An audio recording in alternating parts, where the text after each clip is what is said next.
What evil lurks in the hearts of men?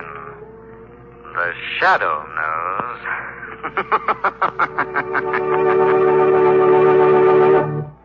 Once again, Mutual Don Lee brings you the thrilling adventures of the Shadow, the hard and relentless fight of one man against the forces of evil. These dramatizations are designed to demonstrate forcibly to old and young alike that crime does not pay. June, the traditional month of weddings. June, the month when almost every American knows someone, either relative or close friend, who goes on that happy march down the aisle. As you see the blushing bride and her bashful groom, your thoughts naturally turn to the future. Will these young people, starting off so bravely in life together, eventually own their own home, say a pleasant white cottage in the country, or the more sturdy red brick house of the city? They will if they follow this advice. Save money regularly through United States savings bonds. There's no better investment in the world. Savings bonds are both safe and profitable. In just 10 years' time, they pay back $4 for every $3 you put in. Now is the time to back your future. Save today for a happy tomorrow through United States savings bonds. They are always conveniently available at banks, post offices, and on the payroll savings plan where you work. But now, the Shadow.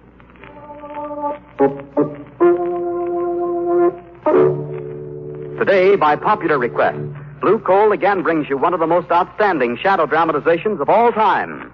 The exciting story called Death in a Minor Key.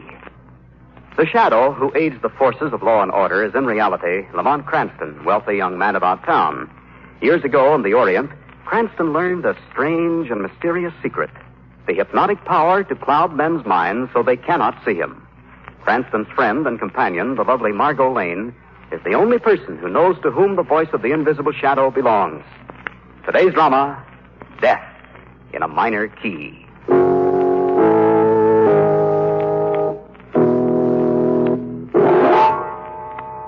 Death in a minor key. You know, to me, that expression brings back the memory of a series of weird, eerie musical notes in a minor key that had a tragic bearing on my life. It's funny, isn't it, how all of us recall a certain sound that we associate in our minds with a strange, indeterminate feeling of uneasiness or fear. Like the cry of a coyote as it's silhouetted against the night sky. Or the wild shriek of a siren as an ambulance catapults through the city's darkened streets.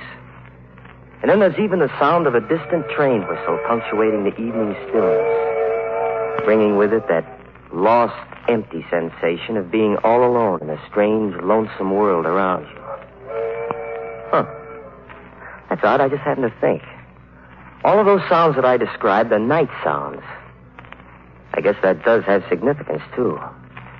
Because the night is... well, night is a time for fear. And it was at night, too, that those notes in a minor key were heard. Faintly at first. Ever so faintly. Played on a strange instrument. Then as they came closer, you heard uneven, heavy-footed steps. The sounds are louder now. The footsteps nearer. Nearer. Nearer. Nearer. Nearer.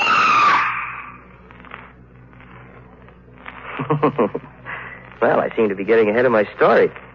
It's one that I think will interest you, so if you'd like me to pass it on, suppose I start at the beginning.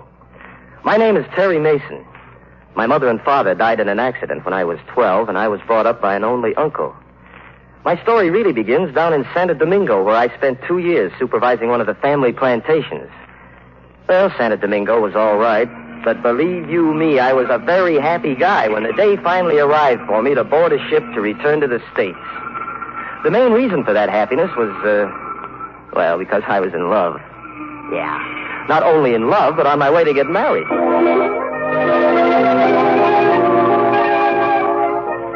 The girl was Barbara Norton. So you can imagine how anxious I was for that boat to get to New York and get there fast.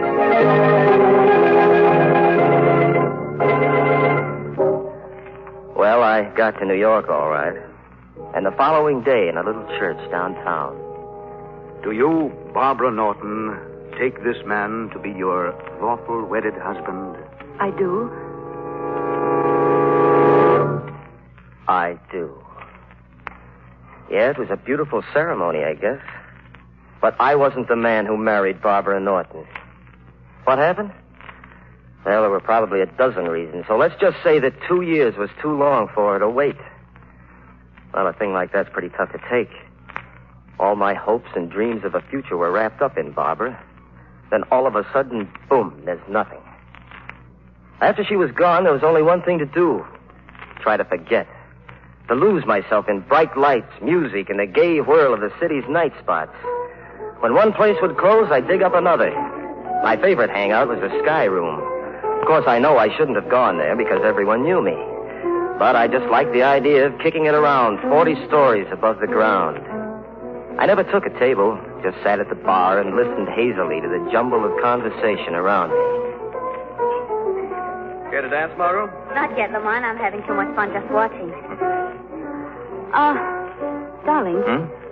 You see that young man sitting at the bar? You know, he's been staring at you for the past 10 minutes. Hey, wait a minute. I believe I know him. Of course, that's young Terry Mason. For heaven's sake, I haven't seen him in years. Well, if he's a friend, ask him over. You mind? No, I wish you would. Terry? Hey, Terry. Yeah? Oh, Lamont. Come on over. If he can make it. Oops, he almost landed on that table. Hello, Terry. I'm glad to see you. How are you, Lamont? Well, fine, thank you. Well, this is Miss Lane, Terry. How do you do? How are you, Sit Terry? down. All right. Now, tell me, where have you been all these years? Oh, Santa Domingo plantation stuff. 2 years of it. Finally got fed up and came back, huh? Are you kidding? Well, what do you mean? You know why I came back. I'm afraid I don't. Hey, you see, Miss Lane, that's Cranston. Always the gentleman. Well, I'll tell you, my friend. I came back to get married. But you want to know what happened? I was jilted. Oh, that's a shame. There was I, you waiting at the church. Oh, come on, let's have a drink. Who was the girl? Barbara Norton. Oh. Barbara Norton. Yes, I know her. Nice kid. Good to her parents. Woman of her word, too. Yeah, woman of her word. Well, just what happened, Terry? I was away too long. That's the story they give me. I was away too long. But that isn't the real story, not by a long shot. What do you mean, Terry? They're all working together on this thing. They're working against me. Who's working together? My uncle, Barbara, and her father, Dr. Norton. I don't understand, Terry. My uncle controls my inheritance, Lamont. Today I learned that he and Dr. Norton were planning to confine me in the doctor's private sanitarium. What do you think of that? Well, now, maybe they're doing it for your own good. Oh, sure. Just like Barbara married somebody else for my own good. Oh, no. No, sir. They're all working together. They want that inheritance. And if they get me to that sanitarium, they know they'll have it. Where is this place, Terry? It's up the Hudson. It used to be our family home. Terry, I think you're putting too much stress on this whole thing. Lamont, you've got to believe me. If they confine me in that place, I'll never come out alive.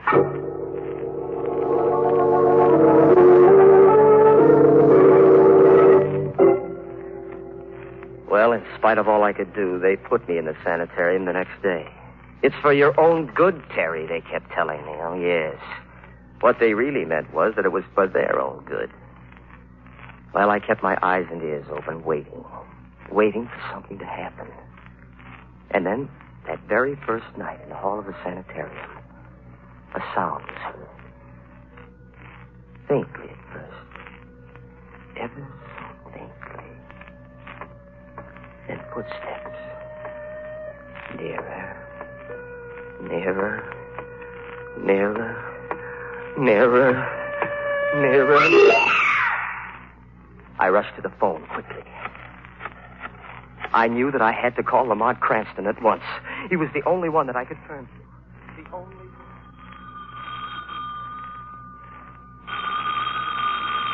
Don't answer that, Lamont. I know it'll be someone who'll give you an excuse for not taking me to the lecture. That, Margo, would be the neatest trick of the week. No such luck. I'd better answer it. Oh. Hello.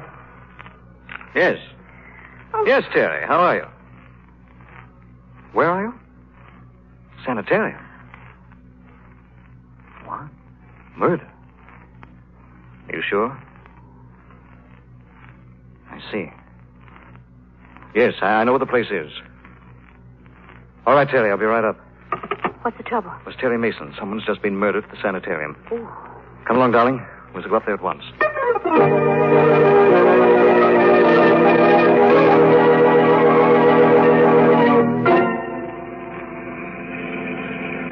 know, Mr. Cranston, when you're first telling me that I'm taking you in my cab to a house up the Hudson, I am thinking of only one house which is up the Hudson. And this house is not a house which I am fond of, indeed, on account of bars which is on the window. Yes, I know, Shrevey. Turn left in this driveway. Yes. Oh, Lamont, is that the sanitarium up there on the hill? Yes, darling. Gee, it's a grim-looking place, isn't it? Old stone walls, high turrets. Almost looks like a prison. The house to which I'm referring is a prison also, although it ain't the same house in it. You'd better stop here, Shrevey. Yes. Why, aren't you going right up to the door? No, Terry will meet us at the cellar door. He doesn't want anyone to know we're coming. Do you really think that a murder's been committed here, darling? I don't know, Margot. The whole thing may be a wild goose chase. Young Terry's in a highly nervous condition, but I do think it's worth an investigation. You wait here, Shrevey. And I'm keeping beside me my jack handle just in case. Come on, Not darling. a bad idea. Look. The whole place is shrouded in darkness. Well, it's quite late, you know. Yeah, but you'd think that... Lamont, what's that? What are you talking about? Look. That cloaked figure disappearing into the shadows of the building. Yes. See it? Yes, I see him, Margot. That looks very much like Terry's uncle. Oh, then you know him then. Yes. Both he and Dr. Norton are old friends of mine. He's gone now. Wonder what he's doing here. This must be the cellar door Terry mentioned. He should be right inside.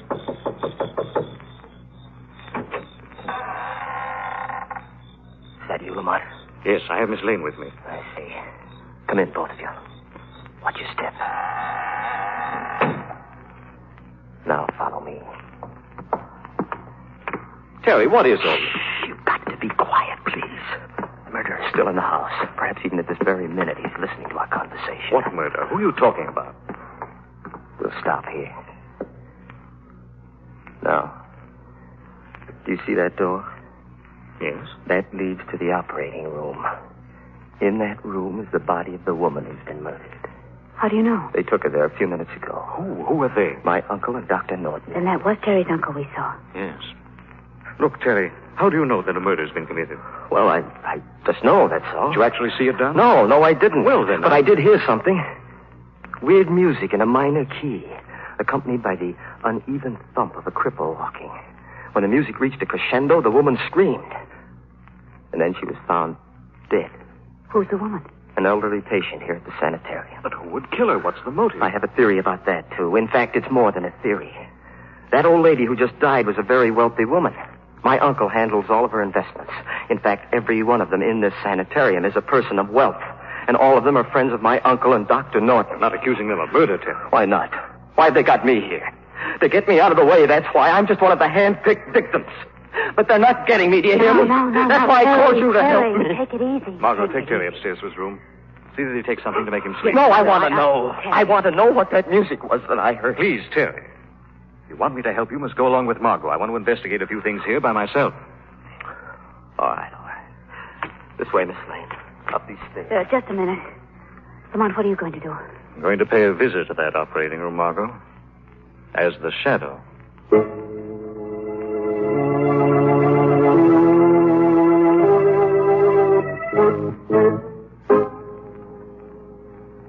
Have you examined the body completely, Doctor? Yes, and believe me, when the coroner arrives, he'll find nothing wrong. You're sure of that? Yes, I am. Doctor, what can we do about Terry? Frankly, I don't know. The boy must be taken care of. He must be. What was that? You'll pardon my intruding on your private conversation, gentlemen. Who are you? Where are you? I'm called the Shadow, gentlemen. Shadow. You've heard of me, perhaps? Yes. Yes. Yes, of course. You must know that although I stand here beside you, you cannot see me. By my hypnotic power, I've clouded your minds. Why are you here? I'm seeking information, gentlemen. Information about the death of that woman whose body lies on the table before you. Why, there is no information to give you. No? How did she die? We can't tell that until the coroner arrives. It couldn't have been murder, could it, Doctor? Murder? I don't know what you mean.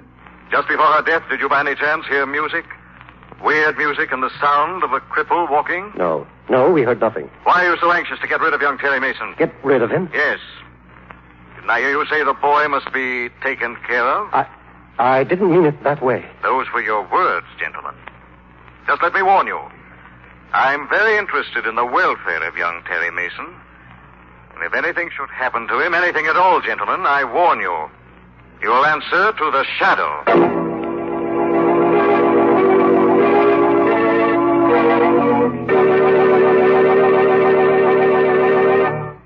For many businessmen, few things in life add up to more pleasure than a good old fishing trip. There's that indescribable thrill you get when your wily game rises to the lure and strikes. There's the thrill of hauling him in. And later around the campfire as you fry the day's catch, there's the fun of telling your pals how the big one got away. Yes, fishing's a grand sport, and chances are you'll want to do more and more of it as the years roll on. Of course, more fishing means you'll need more leisure time, and more leisure time calls for money. The best way in the world to guarantee yourself money for any reason in the future is to save now through United States savings bonds. What a swell investment they are. It only takes 10 years for each $3 you invest to grow into 4. Try and match that. Besides, United States savings bonds make it so easy to save. Just buy a bond yourself each payday at any bank or post office, or get on the payroll savings plan. Either way, your money adds up fast and you hardly miss it. Folks, back your future by saving now. For a happy tomorrow, save today. Buy and hold United States savings bonds. And now back to the shadow.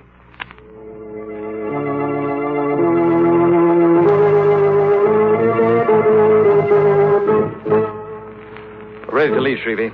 Hop in, darling. Thanks. Mr. Cranston, I ask you should ignore paying any attention to that taxi meter you should. Why, Shrevey? The jack handle I'm holding for my protection slipped and fell against it and ups to $20. Don't worry, I'll ignore it all. I'm referring to it in my account slip as paper profits. Okay, Shrevey. Lamont, what'd you learn downstairs? Well, I went into that operating room and found that Terry's uncle and Dr. Norton were examining the corpse of the old woman who died. Do you think she was murdered? Well, I saw no evidence of violence. Both men swore she'd met a natural death. Then you think it was just Terry's imagination after all?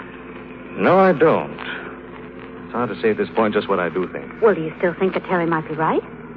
Yes, I do. Well, then what do you propose to do? Well, I think I'm going to call on you for help, darling. Me help? How? Tomorrow I want you to go to Dr. Norton's office, pretend you're verging on a nervous breakdown, and gain admittance to the sanitarium as a patient. Well, all right, but how does one acquire a nervous breakdown? How? Just watch the cabbie take these turns. Not a bad suggestion. No, seriously, Margo, I do this myself. Only Dr. Norton and Terry's uncle both know me. Now, what do you say? Well, sure, but...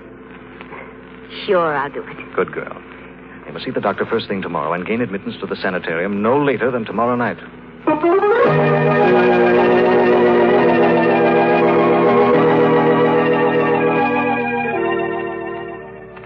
Are you quite comfortable, Miss Lane? Yes. Yes, thank you, nurse. Well, there's a cord right above your bed if you wish to ring Yes, for me. I know. You told me that. Well, I'll just open your window and put out your light. There, now. Do try to get a good night's sleep. I'll try. Good night. Good night. Good night. Try to get a good night's sleep. That's funny. Well, I can try. What's that?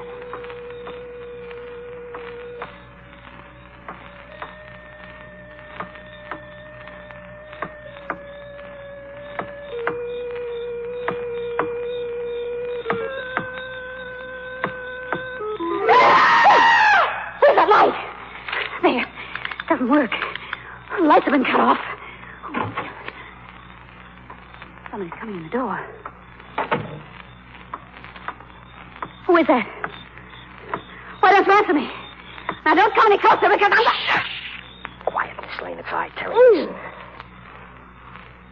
Oh, you frightened me. Sorry, but you must come with me to the cellar at once. The killer's loose again.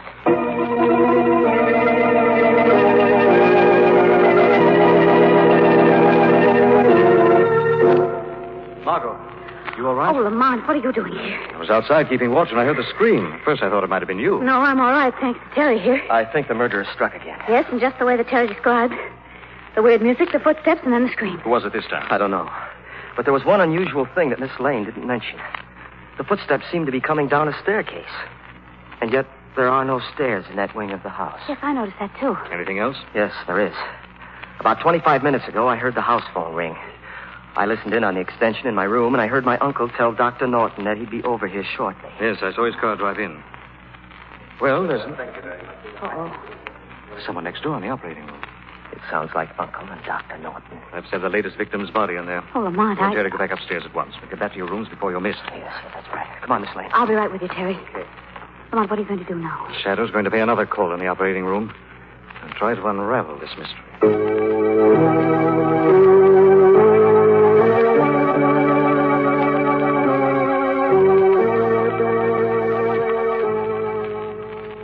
Now, see here, old man, I do think this thing has gone too far. Doctor, you promised me that we'd see this through together. I know, but the second death is too much.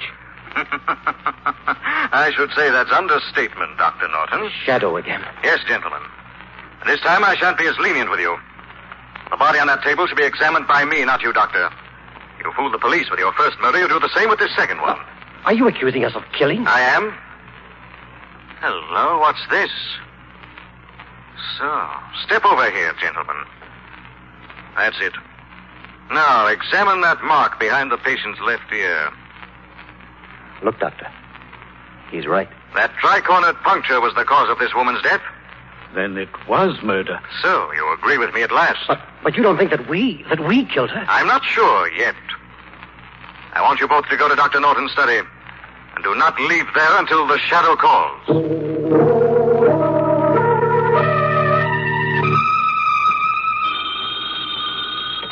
Hello? Are you alone, Margo? Yes, Lamont. I'm coming right up to your room.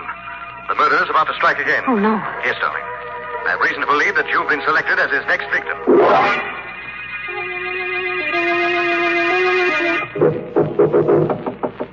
Who is it? Guy Lamont, open up. Oh, I'm so glad it's you. How'd you like, Marco, quickly? Well, yes, surely, but... We must have darkness. Oh, There'll be enough light from the moon. You'll see. I purposely called you on the house phone, Margot, because I knew the murderer would be listening in. Then through his fear of my knowing his identity, he'll pick this time to try to kill us both. Oh, that's a pleasant little thought. But who is this murderer? I'm not mistaken. It'll be a long, black, highly poisonous snake. He's a tri-cornered mark on its victim. A snake? Oh, gosh, Lamont, they scare me to death. Quiet, please, darling. The snake may be in the room now, ready to strike. We've got to listen for it. Look out, Margot! I got him. Oh, Lamont! I saw him come in through that window. I guess I closed it on him just in time. You cut his body in two. Yes. Well, that takes care of that. So that's our murderer. No, darling, only the instrument of death. Our murderer should be paying us a call in a moment to add the final macabre touch to what he expects has been a double killing this time. Listen. You hear that? Yes, it's the same sound. Yeah, we'll stand over here by the wall. It sounds again as if he were descending a flight of stairs. And yet there are no stairs. No, don't speak. Let's watch that panel on the wall. You see? It's slowly opening. All right. Oh, you got him! Lamont, you got him! Yes, he'll play a different tune this time. Put on the light, Margot. Right. Well, there's our murderer. Oh, that face. Those long fangs and those popping eyes. It doesn't look human. It isn't human, Margot. That's a mask. It's worn to hide his true identity. Now take it off. There. Well, Lamont, it's...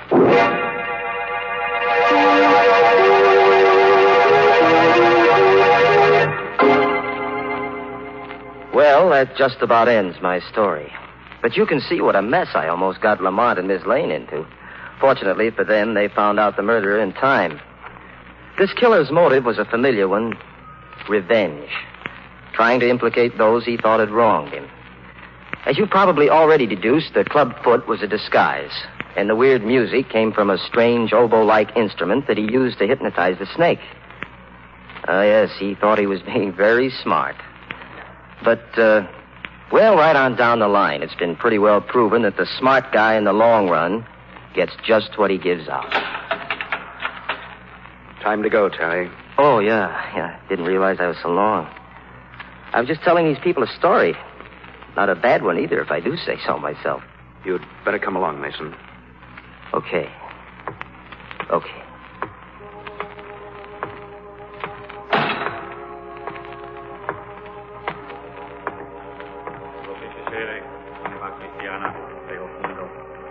day, partly omnipotentis, tu te creavit.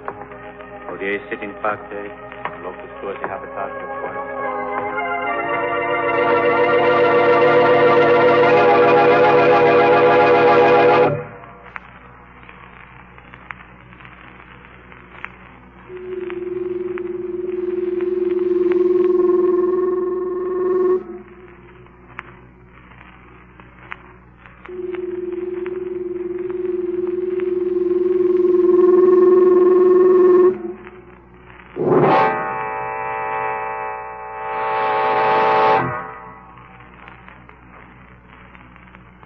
Having been sentenced to die for committing the crime of murder, I hereby pronounce Terry Mason legally dead.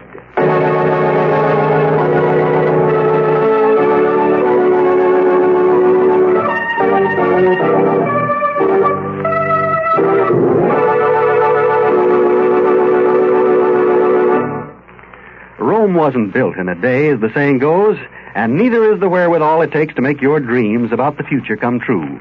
That little farm on the edge of town, that really long vacation trip you've been promising yourself. If you're air-minded, one of those nifty little private planes that'll be coming along in a few years.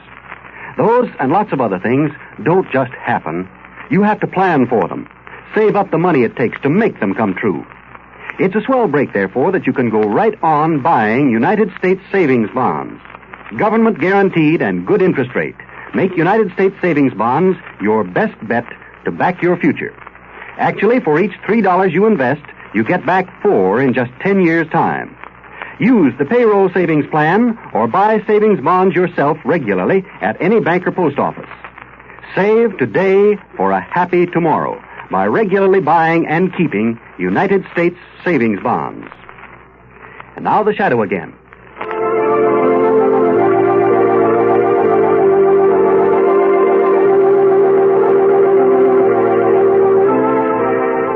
The Shadow program is based on a story copyrighted by Street and Smith Publications. The characters, names, places, and plot are fictitious. Any similarity to persons living or dead is purely coincidental. The weed of crime bears bitter fruit. Crime does not pay. The shadow knows.